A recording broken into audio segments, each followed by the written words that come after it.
Hello students, आज हम chemical kinetics में लेक्चर नंबर 26 स्टार्ट करने जा रहे हैं। कोलिजन थ्योरी का पार्ट सेकंड शुरू करने जा रहे हैं बच्चों। आजो क्लास में the collision theory of biomolecular reaction, यानी हिंदी में बोले, मैंने हिंदी में लिखा नहीं है collision theory of biomolecular reaction. मैं हिंदी मीडियम वाले बच्चों को बता दूं कि इसको हिंदी में क्या बोलते हैं, द्विअणुक या द्विअणुक अभिक्रियाओं के लिए संघटक यानी टक्कर सिद्धांत। हम कोलिजन थ्योरी टक्कर सिद्धांत का पार्ट सेकंड पार्ट सेकंड पढ़ने जा रहे हैं और लेक्चर नंबर 26 अपना शुरू हो चुका है बच्चों। कोलिजन थ्योरी मैं क्यों इतनी इलेबोरेट कर रहा हूं, क्योंकि कोलिजन थ्योरी में 5 मार्क्स का क्वेश्चन आता है और कोलिजन थ्योरी काफी बड़ी थ्योरी है और उसको समझना बड़ा समझना तो आसान है, लेकिन उसको हाउ टू राइट, उसको लिखें कैसे, उसके नोट कैसे बनाएं, वो बड़ा मुश्किल काम है। तो मैं जैसे जैसे आपको करवा रहा हूं बच्चों, आपने वैसे वैसे ही लिखना है। बीएससी बीएड सेकंड ईयर वालों, केमिकल काइनेटिक यूनिट बहुत बड़ी यूनिट है और मैं कोशिश कर रहा हूं कि इसको फटाफट कैसे ना कैसे पूरा करवा दें और बढ़िया तरीके से पूरा करवा दें, ताकि तुम्हारी 1 से 2 यूनिट कंप्लीटली तैयार हो बढ़िया प्रॉपरली। जहां से मर्जी क्वेश्चन आ जाए, हमें कोई दिक्कत नहीं है, क्योंकि कोलिजन थ्योरी से भी 5 मार्क्स का क्वेश्चन आता है और कोलिजन थ्योरीज में काफी साइंटिस्टों ने काम किया है। तो इस थ्योरीज के अंदर काफी पोस्टुलेशन आते हैं, काफी अवधारणाएं आती हैं, तो वो अवधारणाओं को, पोस्टुलेशन को हमें साथ लेकर चलना पड़ेगा। आपको एक पर्टिकुलर बुक में ये चीजें नहीं मिलेंगी। अगर आप सीबीएच की बुक पढ़ते हो या पी भागचंदानी की बुक पढ़ते हो, आपको पर्टिकुलर उसमें नहीं मिलेंगी बातें। तो मैं इसलिए बता रहा हूं कि आप प्रॉपरली जो मैं करवा रहा हूं वो क्लास लगाएं। ये कोलिजन थ्योरी जो है ना, ये बड़ा टॉपिक है काफी, ये 2 या 3 लेक्चर में कंप्लीट होगी। मैंने सोचा कि इसको पूरा डीपली करवाया जाए जो आपके सिलेबस के अकॉर्डिंग। एंड उसके बाद जो आएगी ना, वो आएगा कैटलिस्ट थ्योरी। बस उसके बाद ये चैप्टर खत्म है, ये वाली यूनिट खत्म है। ये यूनिट काफी बड़ी, केमिकल काइनेटिक, फिजिकल केमिस्ट्री है ही बड़ी, काफी इलेबोरेट सिलेबस है, लेकिन हमें काम तो पूरा करना है ना, काम कंप्लीट करना है। तो बच्चों साथ साथ आपको उसकी क्लास मिल रही है थर्मोडायनेमिक्स की, उष्मागतिकी की, वो कंटिन्यू चल रहा है। इधर से ये कंटिन्यू चल रहा है। वीडियो ऑलवेज सेव रहेगी, किसी भी बच्चे को वीडियो सेव करने की जरूरत नहीं है। वीडियो ऑलवेज सेव रहेगी बच्चों, समझे बात को। BSc BEd second year, BSc first year, non medical and medical जो बच्चे नए आए हैं, वो शुरू से मेरा लेक्चर नंबर 1 लगाएं और लेक्चर नंबर 1 से लेक्चर नंबर 26 तक जाएं और नोट्स बनाएं प्रॉपरली। मैं आने वाले टाइम में, फ्यूचर में कभी भी आपसे नोट्स चेक कर सकता हूं। मैं नोट्स क्यों बोलता हूं बार बार बनाने के लिए, एक बार नोट्स बना लिए, एग्जाम टाइम में आपको जोर नहीं आएगा याद करने में, आपको पढ़ने में जोर नहीं आएगा।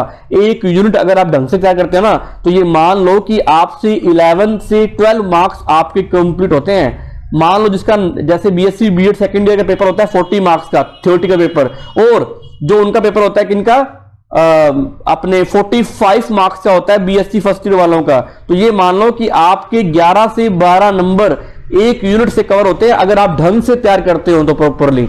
मेरी बात समझे। चलो बच्चों, आगे शुरू करने जा रहे हैं। कोलिजन थ्योरी फर्स्ट पोस्टुलेशन, इसका बेसिक कॉन्सेप्ट मैंने पार्ट फर्स्ट में करवाया था कोलिजन थ्योरी की। अब बात करते हैं कोलिजन थ्योरी के पोस्टुलेशन बायोमोलिकुलर रिएक्शन के लिए, द्विअणुक अभिक्रिया के लिए संघटक सिद्धांत के बारे में बात कर रहे हैं। उसकी अवधारणाएं क्या क्या आई।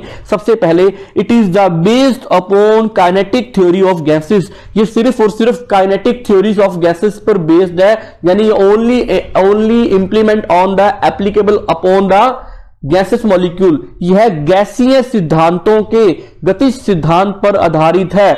Molecule are considered as hard sphere. Okay, molecule are considered as hard sphere. इस थ्योरी में यह माना गया है कि अणुओं को सबसे कठोर क्षेत्र माना गया है, कि ये अणु जो है वो हार्ड स्फीयर की तरह काम करते हैं। It is applicable only on gases molecule. यह सिद्धांत केवल गैस के अणु पर ही लागू होता है। ये अवधारणाएं यहां लिखते जाओ साथ साथ। ओके, तो molecules have only translational energy. ये जो मॉलिक्यूल है जिनमें हमने कोलिजन थ्योरी पढ़ते हैं, पहली बात तो वो गैसेस मॉलिक्यूल पे इंप्लीमेंट होती है। दूसरी बात, उनको हार्ड स्फीयर माना गया है, कठोर क्षेत्र माना गया है। और तीसरी बात, ये only implement the only based upon the kinetic theory of gases. ये गतिज सिद्धांत पर आधारित है, गैसों के गतिज सिद्धांत पर आधारित है। तीसरी बात, इस अणुओं में केवल और केवल हमें स्थानांतरित ऊर्जा मिलती है। Molecules have only translational energy. Sir ये मतलब क्या होता है ट्रांसलेशनल एनर्जी, हम नहीं जानते। ट्रांसलेशनल एनर्जी क्या होती है अभी तो मैं समझाता हूं। What is translational energy? Sir स्थानांतरित ऊर्जा क्या होती है, इसके बारे में बताओ। बच्चों आपको ध्यान है कि 3 कोऑर्डिनेट होते हैं, पूरी दुनिया में 3 कोऑर्डिनेट पाए जाते हैं। एक तो होता है एक्स एक्सिस, एक होता है वाई एक्सिस, एक होता है जेड एक्सिस, है ना। एक होता है अपना एक्स एक्सिस, एक होता है वाई एक्सिस, एक होता है अपना जेड एक्सिस, है ना। तो एक्स एक्सिस के अलोंग मान लो कोई मॉलिक्यूल है, ये कोई मॉलिक्यूल है, ये H2O मॉलिक्यूल है, मैंने इसको एक ही स्फीयर के अंदर दिखा दिया, ये मॉलिक्यूल है। ये मॉलिक्यूल अगर move on the axis on, ये अगर एक्स अक्ष पर मूव करता है, यहां आ गया, और यहां ये फिर वाई में चला गया, यहां आ गया, फिर ये जेड में चला गया, मतलब ये 3 डायरेक्शन में मूव कर सकता है, 3 दिशाओं में गति कर सकता है, 3 निर्देशांकों में गति कर सकता है, यानी 3 कोऑर्डिनेट्स में मूव कर सकता है, 3 एक्सिस पे मूव कर सकता है, 3 अक्षों पे मूव कर सकता है। ये स्वतंत्र है, फ्रीडम है ये, है ना। इसको बोलते हैं फ्रीडम। अगर आप आने वाले टाइम में फिजिक्स में भी पढ़ोगे डिग्री ऑफ फ्रीडम, आपके बीएससी बीएड शायद सेकंड ईयर में आता है फिजिक्स में टॉपिक डिग्री ऑफ फ्रीडम। तो यही तो है वो डिग्री ऑफ फ्रीडम कि इसको कितनी फ्रीडम है कि वो मॉलिक्यूल जो है वो कहां कहां जा सकता है। तो ये मॉलिक्यूल को डिग्री ऑफ फ्रीडम है। ये मोनोएटॉमिक मॉलिक्यूल है, ये मोनोएटॉमिक जैसे हीलियम हो गया, नियोन हो गया, ये 3 तरीके से गति कर सकते हैं। और जो मोशन के कारण, जब मॉलिक्यूल मोशन करता है यहां से एक्स एक्सिस की तरफ, वाई एक्सिस की तरफ, जेड एक्सिस की तरफ, एक्स अक्ष की तरफ, वाई अक्ष की तरफ और जेड अक्ष की तरफ, और गति करने के इसी मोशन को बोलते हैं कि मॉलिक्यूल जो ट्रांसफर हो रहा है, मॉलिक्यूल ट्रांसफर हो रहा है। It is known as translational motion, it is known as स्थानांतरित गति। इसे ही स्थानांतरित गति कहा जाता है, जो गति के कारण उत्पन्न होती है, जो गति के कारण, जो इस गति का प्रकार जो है स्थानांतरित गति कहते हैं। और इसी गति के कारण जो ऊर्जा उत्पन्न होती है उसे स्थानांतरित ऊर्जा कहते हैं। It is known as translational energy because due to generate translational motion. Motion मतलब ट्रांसलेशन मोशन, सिंपल सी बात हो, यहां मोशन कर रहा है, यहां मोशन कर रहा है, इधर मोशन कर रहा है, मूवमेंट ऑफ द मॉलिक्यूल्स, है ना। X axis along the x axis, along the y axis, along the z axis. आपने एग्जाम में नहीं लिखना कि ये क्या होती है, बस आपको ये पता होना चाहिए, ये अंडरस्टूड होना चाहिए। व्हाट इज ट्रांसलेशनल एनर्जी, स्थानांतरित ऊर्जा क्या होती है, ये आपको पता होना चाहिए। बस चलते हैं आगे। बच्चों आपको सिंपल सी बात पता है, ये हमने 3 बातें पढ़ी, 4 बातें पढ़ी। उसके बाद क्या आता है कि ए और बी मॉलिक्यूल है ना, इसके कोई ना कोई नंबर ऑफ मोल्स होंगे। Number of moles of A N A, इसको लिखूंगा N B, it is number of moles of B, यानी ए के मोलों की संख्या और एन बी के मोलों की संख्या। जब इसको प्रोडक्ट बनाना है, ए से बी प्रोडक्ट कब बनेगा, कब बनेगा प्रोडक्ट की फॉर्मेशन कब होगी, उत्पाद कब बनेगा, प्रोडक्ट तब बनेगा जब उनमें टक्करें होंगी, ये मॉलिक्यूल आपस में कोलाइड करेंगे। They must collide with each other.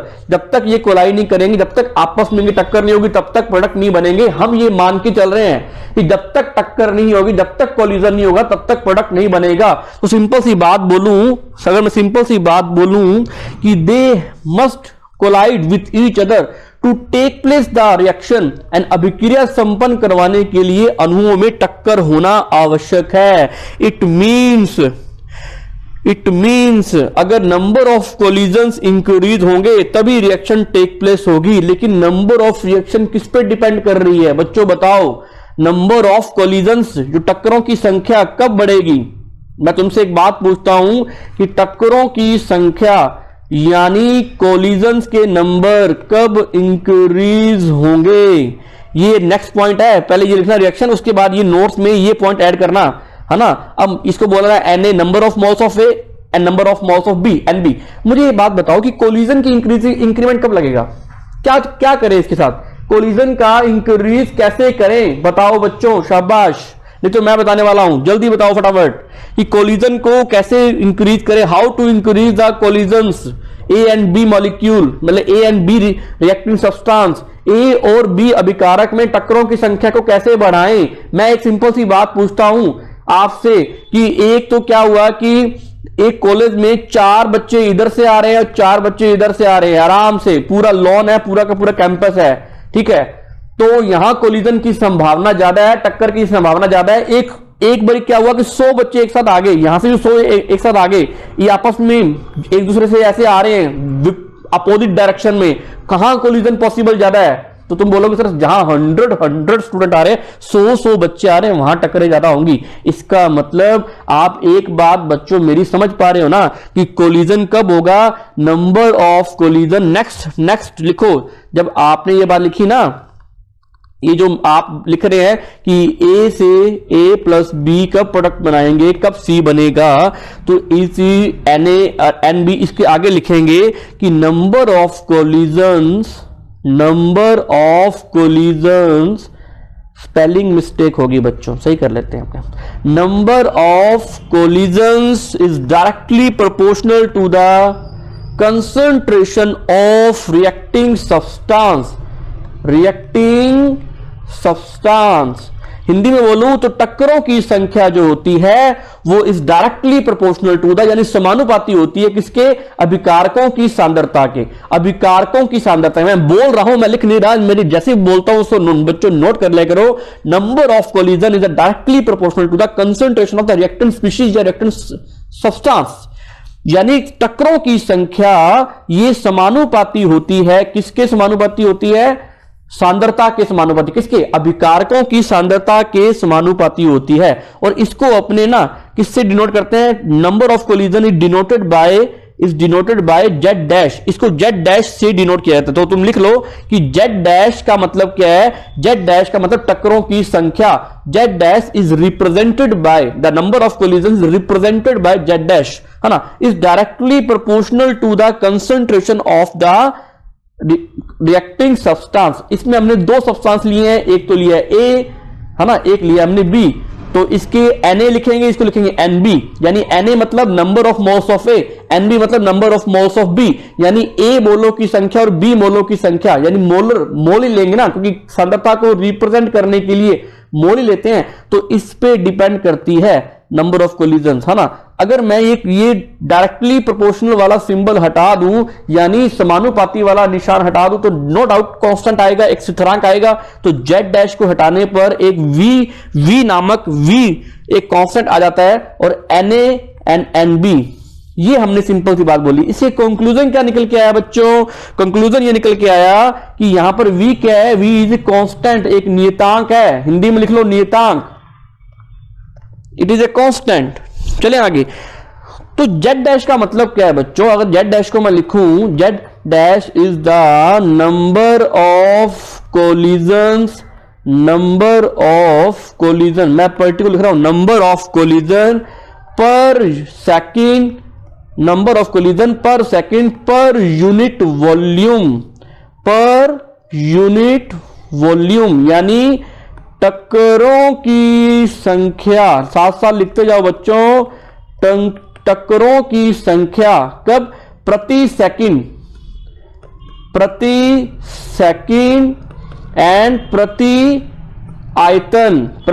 आयतन, ये लिखना, प्रति आयतन प्रति सेकंड टक्करों की संख्या ही जेड डैश से रिप्रेजेंट करते हैं। समझे बात को? It is represented by Z dash.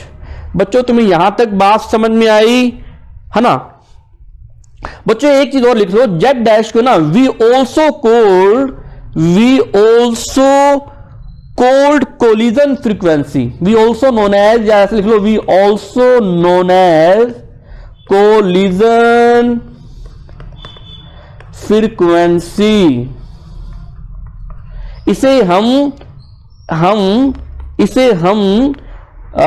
टक्कर की आवर्ती के नाम से भी जानते हैं, या संघटक आवर्ती के नाम से भी जाना जाता है। लिख लो आगे, ओके। We also code. अब बच्चों आपको एक बात समझ में आई, कंक्लूजन क्या निकल के आया, इससे लास्ट निष्कर्ष क्या निकल के आया कि ईच, मैं बार बार आपको समझा रहा हूं, जो चीज मैं नोट करवा रहा हूं उसको साथ साथ नोट करते जाओ। Each collisions result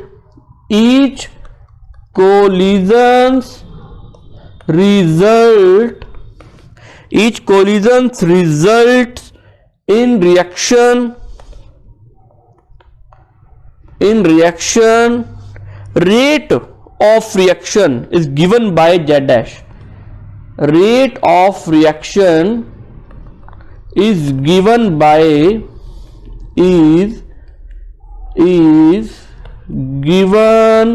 by Z dash. तुम मेरी बात समझे।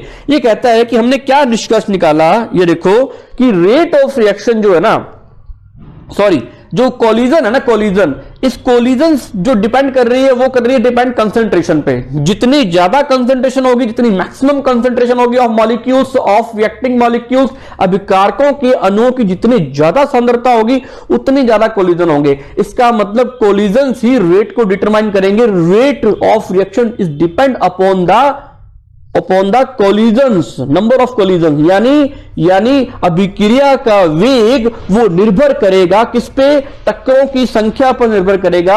इसलिए हमने ये पॉइंट लिखा कि ईच कोलिजन, प्रत्येक टक्कर, रिजल्ट इन रिएक्शन, मतलब प्रत्येक टक्कर जो होगी उससे अभिक्रिया होगी ही होगी। हिंदी में लिख लो कि प्रत्येक टक्कर के द्वारा, अकॉर्डिंग टू दिस थ्योरी, प्रत्येक टक्कर के द्वारा क्या होगी बच्चों, जहां तक हम पढ़ रहे हैं कि रिएक्शन होगी, रिएक्शन टेक प्लेस होगी। And rate of reaction is given by Z dash, और जो रेट ऑफ रिएक्शन आएगा उसको दिया जाएगा, उसको जेड डैश के द्वारा दिया जाएगा। बात समझे। अब हम बात करते हैं कि रेट कांस्टेंट, कि हमने अब रेट कांस्टेंट क्या होता है, व्हाट इज रेट कांस्टेंट, जिसको के से करते हैं रिप्रेजेंट। हम बात करते हैं रेट कांस्टेंट के बारे में।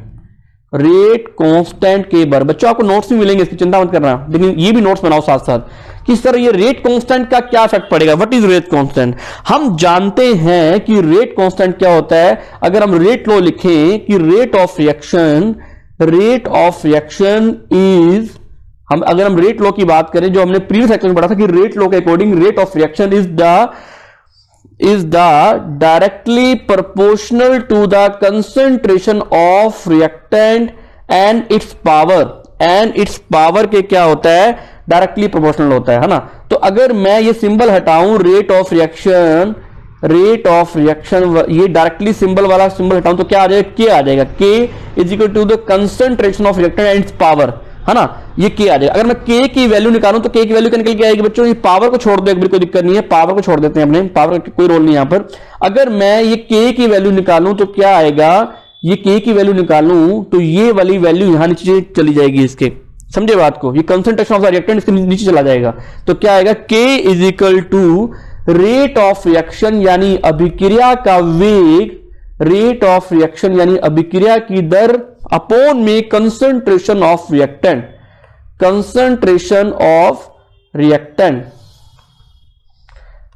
यानी क्या आएगा, कंसंट्रेशन ऑफ रिएक्टेंट का मतलब क्या है, यानी अभिक्रिया का वेग बटा में अभिक्रिया की सांद्रता। तो ये रेट कांस्टेंट की वैल्यू आ जाएगी। हमें पता है कि रेट कांस्टेंट जो है वो कोलिजन फ्रीक्वेंसी पे यानी टक्करों पर निर्भर कर रहा है, और टक्कर को अपने रिप्रेजेंट करते हैं जेड डैश से।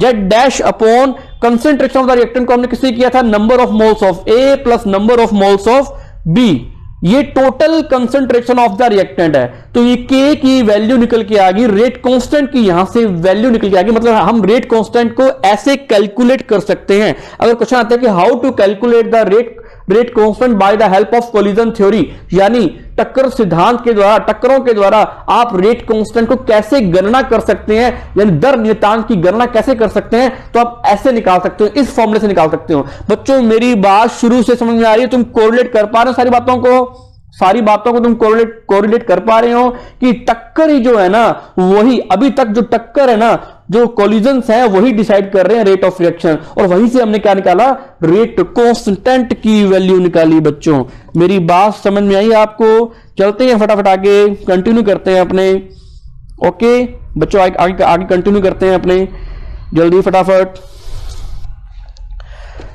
अब bye the help of collision theory, अब ये वैल्यू तो आ गई कि, पर जब हमने एक्सपेरिमेंट किया ना, देखो क्या हुआ कि हमने bye the help of collision theory हमने रेट कांस्टेंट की वैल्यू तो निकाल ली, लेकिन जब हमने एक्सपेरिमेंट किया तो क्या बात सामने आई कि के की वैल्यू जो हमने निकाली है वो मच हायर देन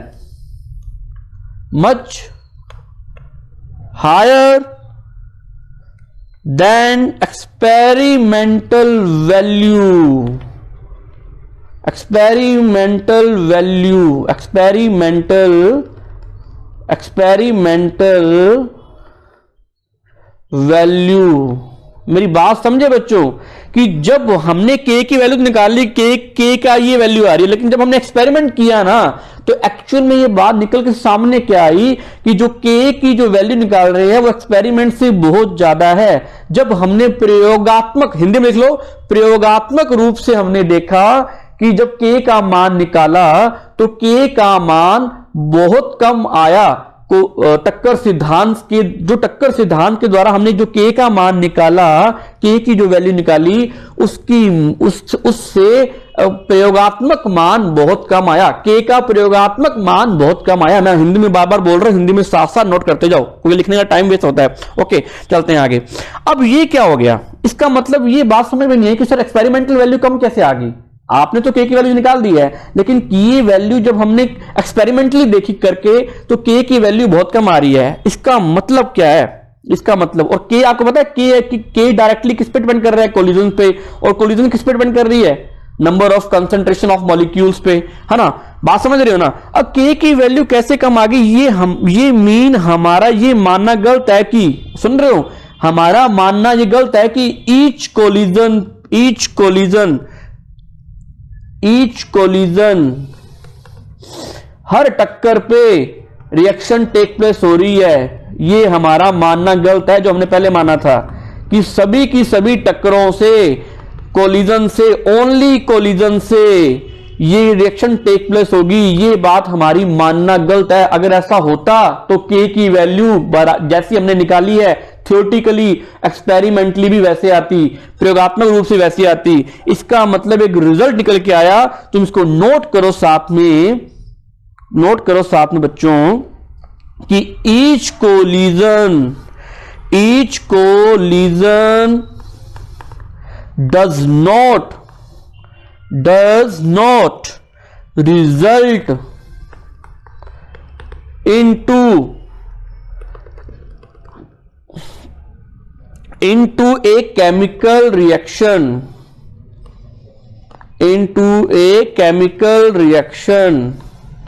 हिंदी में लिखो साफ साफ कि प्रत्येक टक्कर से रासायनिक अभिक्रिया संपन्न हो यह आवश्यक नहीं है। लिख लो, प्रत्येक टक्कर के द्वारा रासायनिक अभिक्रिया संपन्न हो यह आवश्यक नहीं है, क्योंकि हमारे सामने प्रयोगात्मक मान जो आया है के का वो कम आया है सैद्धांतिक मान से, थ्योरेटिकल वैल्यू से। हमारी एक्सपेरिमेंट वैल्यू ऑफ के इज लेस देन ऑफ के थ्योरेटिकल। समझे बात को। इसीलिए इसका मतलब हमें ये बात कंक्लूजन समझ में आया कि each collision doesn't result into a chemical reaction, मतलब टेक प्लेस नहीं होती, हर टक्कर से, हर कोलिजन से रिएक्शन टेक प्लेस नहीं होती। इसको समझाने के लिए फिर आगे थ्योरी दी गई एक्टिवेशन। इसका कॉन्सेप्ट दिया गया कि एक्टिवेशन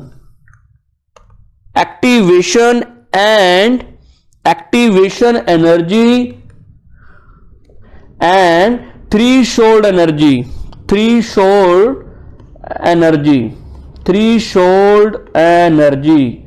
अब ये क्या होती है कि इसके बेस पे ये बात समझाएगी ऐसा क्यों हुआ, है ना। इसको बोलते हैं अपने सक्रियन ऊर्जा का फिर कॉन्सेप्ट आया, जो कि मैं तुम्हें पहले भी तुम्हें समझा चुका हूं। सक्रियन ऊर्जा एवं देहली ऊर्जा की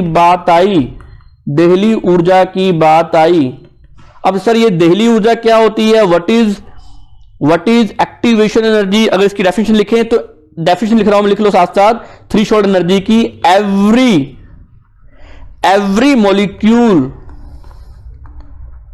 every molecule should possesses minimum amount of energy। every molecule, चलो बच्चों इतना आज करते हैं, ये फिर तुम्हें कल करवाऊंगा, है ना। तुम्हें यहां तक बात समझ में आएगी ना, तुम्हें कंफ्यूजन क्रिएट ना हो, इसकी डेफिनेशन तुम्हें मैं कल करवाऊंगा बड़े से लिख करके। अब इसको ना, इस बात को एक्टिवेशन और थ्रीशोल्ड एनर्जी ने समझाया, है ना। टाइम भी हो रहा है तुम्हारा आगे, और 25 मिनट की क्लास लेते हैं, फिर आगे इसको और डिटेल में स्टडी करेंगे। बच्चों कोलिजन थ्योरी बहुत ही इंटरेस्टिंग थ्योरी है, लेकिन उसको लिखना कैसे, वो लिखना दिक्कत आती है आपको, नोट्स में दिक्कत आती है। बच्चों यहां तक बात समझ में आई, फटाफट मुझे बताओ चैट सेक्शन के अंदर।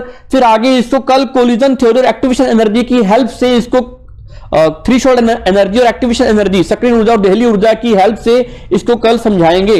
अब यहां तक बात समझ में आई कि ईच कोलिजन कभी भी रिएक्शन टेक प्लेस होगी, ये डजंट रिजल्ट। ये बात सही नहीं है कि प्रत्येक टक्कर के द्वारा ही अभिक्रिया संपन्न होगी ही होगी। ऐसा क्यों नहीं होता, इस बात को समझाएंगे by the help of activation energy and threshold energy. दहली ऊर्जा और सक्रिय ऊर्जा के सहायता से समझाएंगे। फिर आगे थ्योरी को और इलेबोरेटली, थ्योरी बहुत बड़ी है और ये थ्योरी 5 मार्क्स का क्वेश्चन आते आता है। अगर आ गया तो आपकी किस्मत में ये क्वेश्चन लिखा हुआ है तो ये बहुत अच्छी बात होगी, क्योंकि इसमें थ्योरी बहुत बनती है और आप इसको प्रॉपरली काम कर सकते हो। तो बच्चों यहां तक बात समझ में आई? जल्दी बोलो शाबाश। तो सारे पॉइंट्स मैंने हिंदी में भी बोले हैं, इंग्लिश में भी बोले हैं, आप सारे इसको नोट डाउन करो, नोट्स बनाओ। और पहला लेक्चर मैंने समझाया था बेसिक ऑफ कोलिजन थ्योरी, उसके बाद ये इस लेक्चर को पार्ट नंबर 2 डाल लो, part number 2 of collision theory. आगे जितने भी पार्ट्स आएंगे अकॉर्डिंग टू साइंटिस्ट, क्योंकि इसमें काफी साइंटिस्टों ने काम किया है, उसकी थ्योरीज को अपने ऐड करते जाएंगे और विद इन 2 या 3 लेक्चर में कोलिजन थ्योरी अपनी 2 तो लेक्चर हो गए, 2 लेक्चर और लगेंगे, कोलिजन थ्योरी को कंप्लीट कर देंगे अपने। कोलिजन थ्योरी के अंदर ही ट्रांजिशन थ्योरी आती है ना, उसको भी साथ में अपने ले लेंगे। तो इस हिसाब से अपने काम करेंगे। ओके बच्चों, मिलते हैं फिर कल अपने, ठीक है। और जो बच्चे क्लास लगाएंगे बीएससी फर्स्ट ईयर और बीएससी बीएड सेकंड ईयर, सारे बच्चे क्लास लगाएंगे और एक्टिवली क्लास लगाएंगे और मुझे अटेंडेंस देंगे। जो बच्चा क्लास नहीं लगा रहा मुझे वो इन्फॉर्म करेगा कि सर मैं क्लास नहीं लगा पाया। ओके बच्चों, बाय बच्चों, थैंक यू, मिलते हैं फिर कल।